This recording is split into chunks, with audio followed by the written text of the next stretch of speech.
around, looked the man in his eyes and asked if it would be okay if I could hold her while we waited. I also said her playing with a lanyard didn't bother me, that I have children and long lines at the bank are indeed difficult for adults too. The man quietly mumbled something as he passed the toddler into my outstretched arms. She began quieting down while I asked questions for her to answer without speaking, but by pointing. Such as, can you point to a light, or a door or a pen? Simple questions to distract her. Again I was facing front with the man behind me.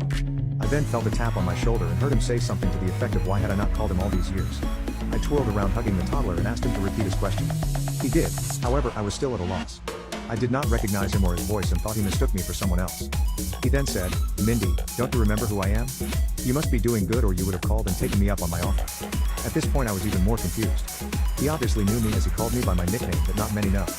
I often run into former patients that I assisted in their labor and delivery and I figured he was a husband of one of them. However, I would only give out my nickname to very few of my patients. The ones that I had in my care for longer periods of time and usually in health crises.